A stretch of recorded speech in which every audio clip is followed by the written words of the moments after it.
Kalau pindahnya juga belum lapor ke Capil, identitasnya masih statusnya Iya. muko-muko, juga tetap tidak bisa pindah.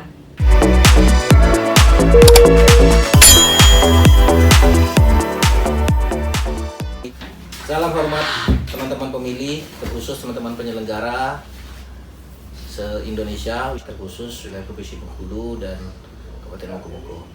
Teman-teman, seperti yang pernah saya janjikan sebelumnya, di channel ini kita akan mendiskusikan seputar pengetahuan tentang kepemiluan.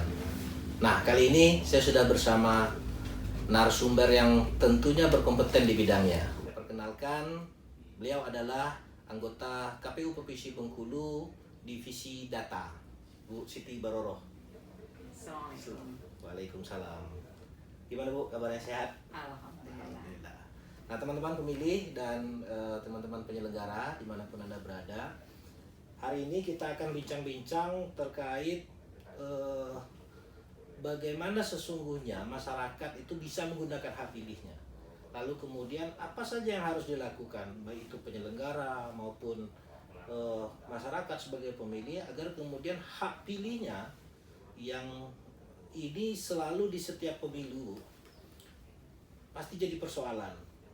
Dari pemilu ke pemilu, soal data pemilih ini hulunya persoalan-persoalan sampai nantinya berujung di Mahkamah Konstitusi. Nah, kita akan mengupas itu, Bu. Apa saja yang menjadi prasyarat masyarakat terdaftar sebagai pemilih dan pada akhirnya dapat menggunakan hak pilihnya di pemilu. Baik teman-teman pemilih dan penyelenggara, saya ingin mulai begini, Bu. Seorang pemilih atau katakanlah warga negara itu berhak memilih itu harus memenuhi syarat apa? Baik. Terkait dengan pemilih, hal yang pertama dan diatur dalam regulasi adalah berusia 17 tahun Ya, 17 tahun. atau sudah menikah. Nah, sudah menikah ini tidak berhenti sampai di sana, tapi harus menunjukkan surat nikahnya. Jadi 17 tahun atau sudah menikah yang dibuktikan dengan surat keterangan nikahnya. Itu satu. Yang kedua, belum dicabut hak pilihnya. Hak pilihnya sebagai warga negara belum dicabut dalam putusan pengadilan. Yang ketiga tentunya warga negara Indonesia.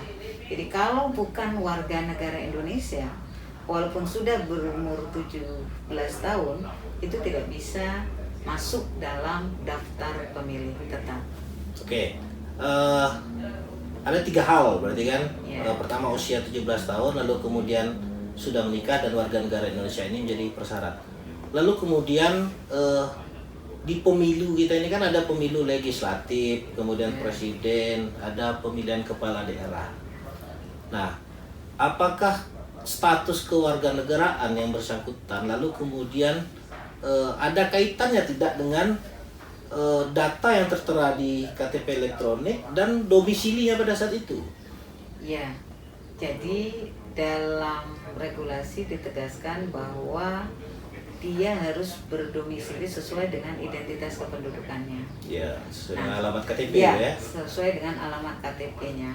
Nah, memang seringkali jadi persoalan ketika orang itu ternyata tidak berada sesuai dengan KTPL-nya. Ya. Nah, di sini kemudian pemilih didorong untuk melaporkan ke Dinas Dukcapil ya. Dukcapil setempat Ya. untuk memastikan bahwa memang yang bersangkutan sudah tidak domisili di sana dan pindah ke tempat yang baru. Jadi memang basis terakhir dalam proses pendataan pemilih ini adalah identitas kependudukannya. Identitas pendudukannya yang berlaku yang mana? Sesuai dengan harusnya sesuai dengan domisilinya. Ketika dia tidak sesuai dengan domisilinya, mereka tetap didata sesuai dengan identitasnya dan diminta untuk melaporkan ke Disdukcapil berkenaan dengan hal ini. Iya. Artinya harus dipastikan secara administratif dia punya KTPL lalu kemudian dan beralamat sama dengan yang tertuang di dalam KTP. Betul. Nah, ketika ada perbedaan, kalau bahasa hukumnya secara de jure dan de facto ya. Misalkan katakanlah KTP alamatnya Kota Bengkulu. Betul. Lalu kemudian yang bersangkutan itu tinggalnya di Kabupaten Mukomuko. Iya. Nah, terhadap ini tentu pada saat pemutakhiran di data DP4 ya, Bu ya.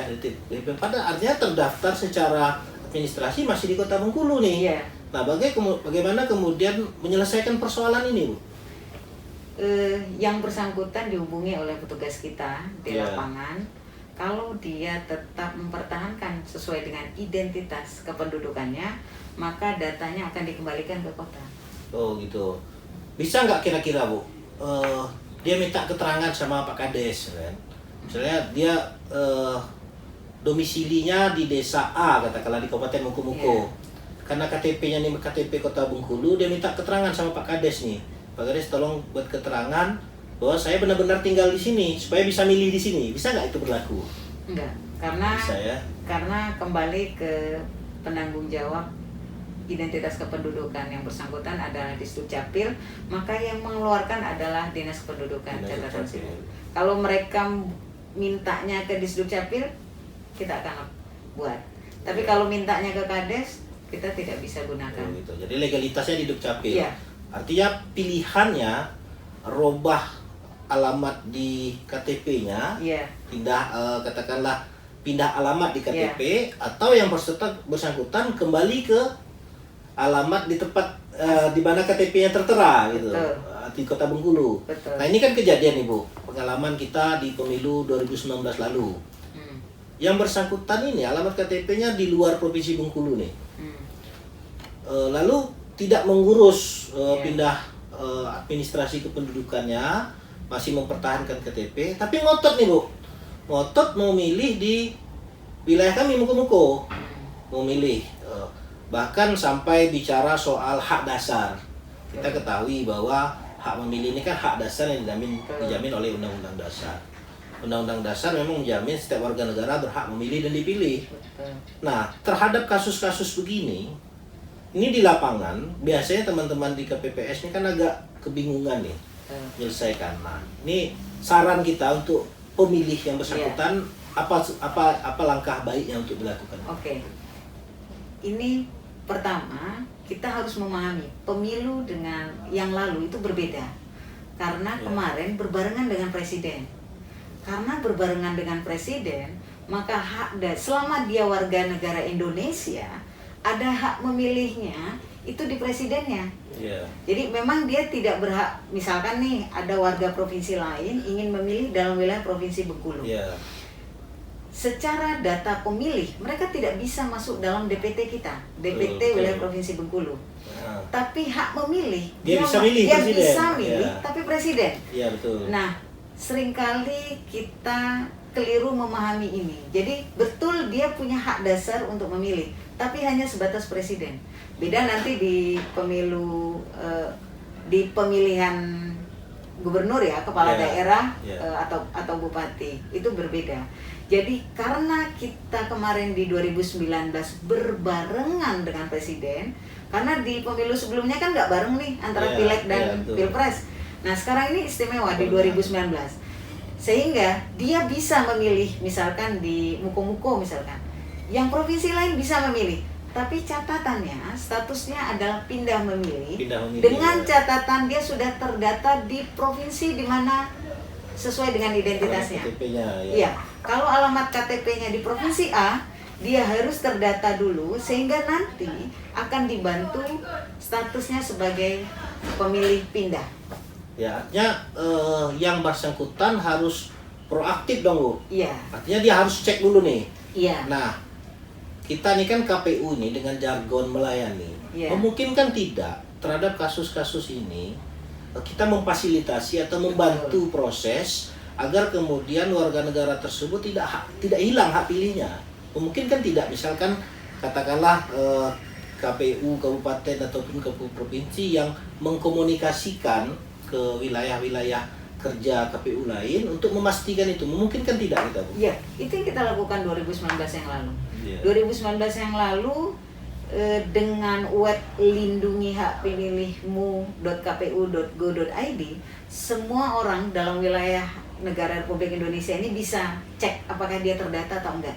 Iya. Kalau dia tidak terdata, itu kemudian bisa dibantu melalui apa? Dia lapor ke KPU kabupaten kota setempat, lalu melalui akses antar operator. Iya. Ini akan dikomunikasikan ketika yang bersangkutan tidak bisa melapor ke tempat asal.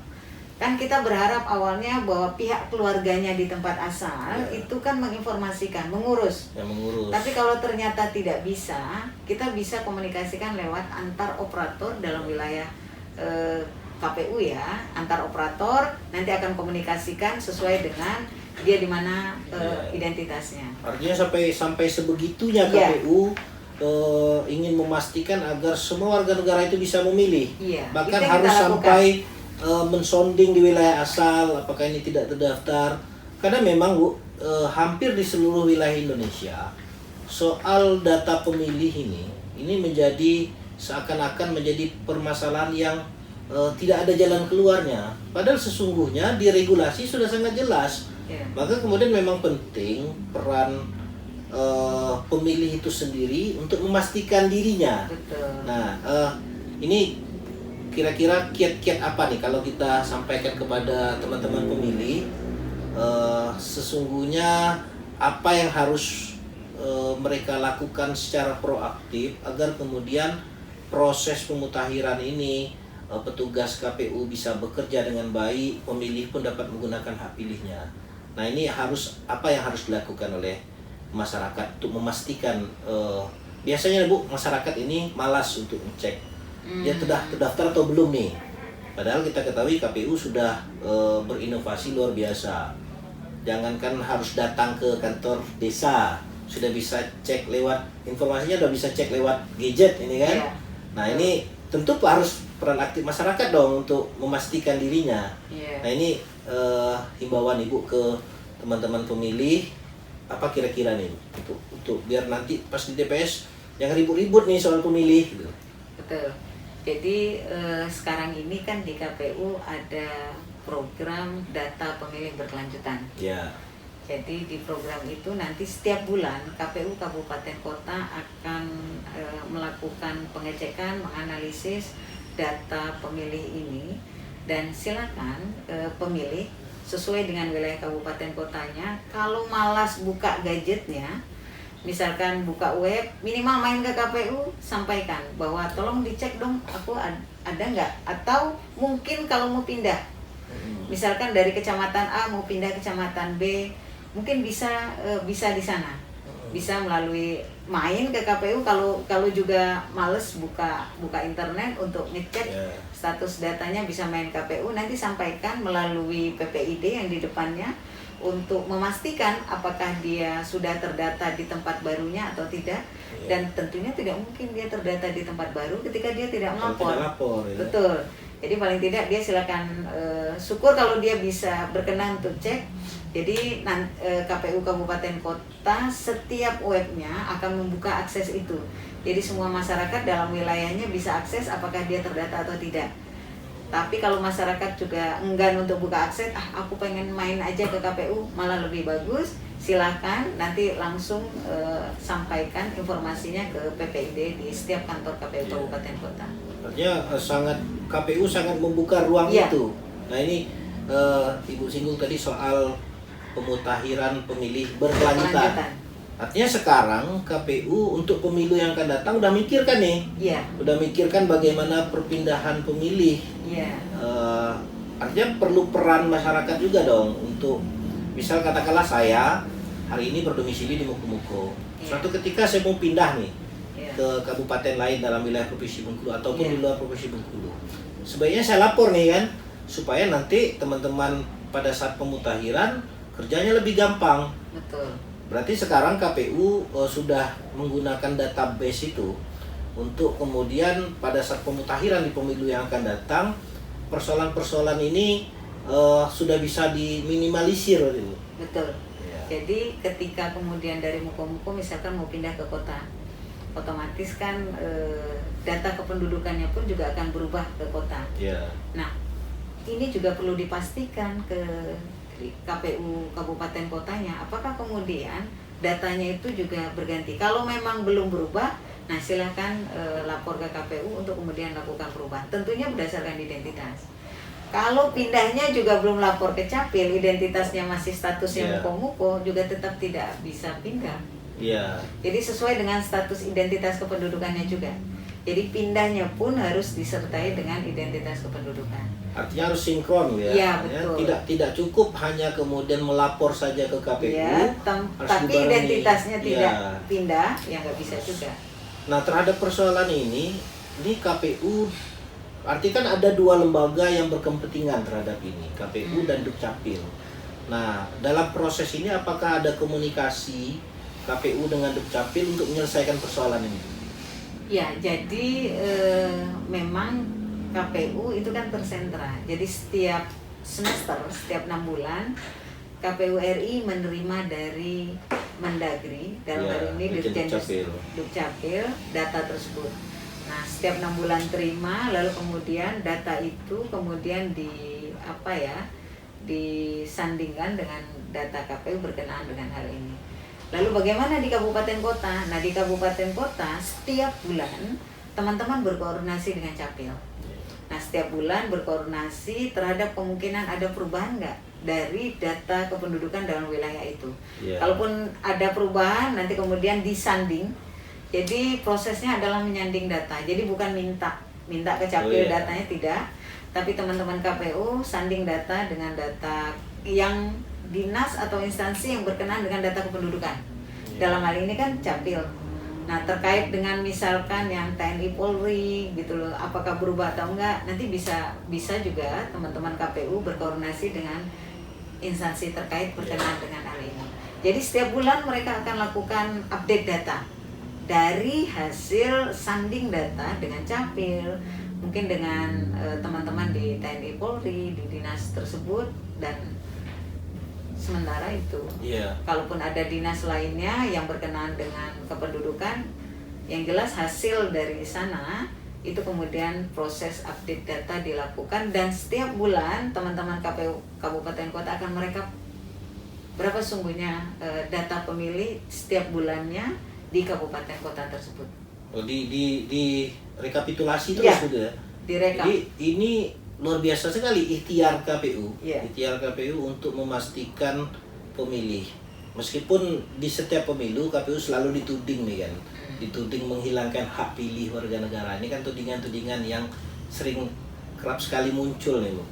Tapi ini perlu teman-teman pemilih ketahui bahwa ikhtiar yang dilakukan KPU ini udah sampai pada memastikan ini orang masih ada nggak di sini, udah pindah belum.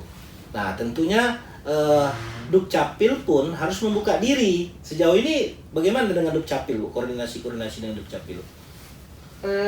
Alhamdulillah baik ya, sangat bagus. Teman-teman Dukcapil sangat support dengan apa yang kita lakukan. Nah, kita untuk di Provinsi Bengkulu, kita akan mulai di bulan Maret ini, karena ini adalah karena kita penyelenggara pemilihan kepala daerah.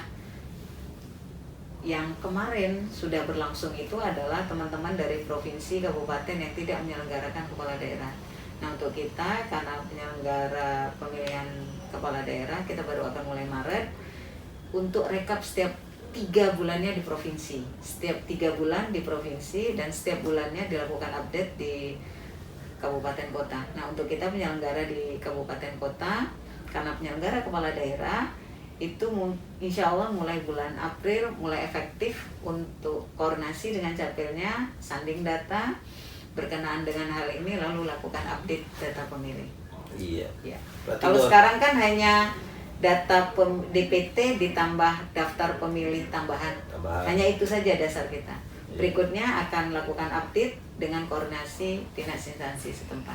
Iya, baik teman-teman pemilih dimanapun Anda berada, luar biasa sekali ikhtiar KPU dalam memastikan setiap warga negara nantinya di pemilu-pemilu yang akan datang itu benar-benar terdaftar sebagai pemilih dan menggunakan hak pilihnya di tempat yang didaftarkan.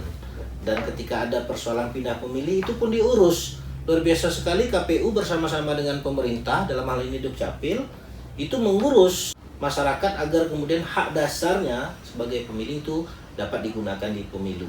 Nah, tentu teman-teman pemilih tidak cukup hanya KPU dan Dukcapil saja. tentunya masyarakat pun harus proaktif Betul. untuk menyampaikan supaya kemudian kalau ini bisa berbarengan jalannya, pemilih bisa berjalan sesuai dengan tupoksinya sebagai pemilih, pemerintah dalam hal ini Dukcapil juga melakukan upaya-upaya update data, kemudian KPU juga secara bersamaan selalu memantau pergerakan data pemilih. Insya Allah di pemilu-pemilu yang akan datang kita tidak lagi ketemu ribut-ribut di TPS soal milih, karena ini hampir terjadi di seluruh wilayah. Pada saat mau milih, ngotot nih mau milih, tidak terdaftar, sehingga tudingan-tudingan miring yang sampai hari ini tidak bisa dibuktikan bahwa KPU dan jajaran berupaya menghilangkan hak pilih, gitu kan? Padahal sesungguhnya kita penyelenggara pemilu menjamin masyarakat untuk dapat menggunakan hak pilihnya. Ya. Ya gitu Bu ya. Terima kasih Bu Siti Baroroh atas waktunya, penjelasannya. Tentu ini menjadi pengetahuan bagi teman-teman pemilih dan khususnya teman-teman penyelenggara. Artinya tugas melayani kita, memastikan masyarakat untuk memilih ini harus kita lakukan dengan sungguh-sungguh agar kemudian pemilu kita yang akan datang menjadi lebih berkualitas, karena dimulai dulu dari soal data pemilihnya. Ya. Kan begitu Bu ya. Terima kasih banyak Bu Siti Baroroh. sama-sama. Selamat beraktivitas. Semoga ke depan proses demokrasi kita di dalam proses pemilu ini dapat berjalan dengan sebaik-baiknya dan sesuai dengan peraturan perundangan. Terima kasih.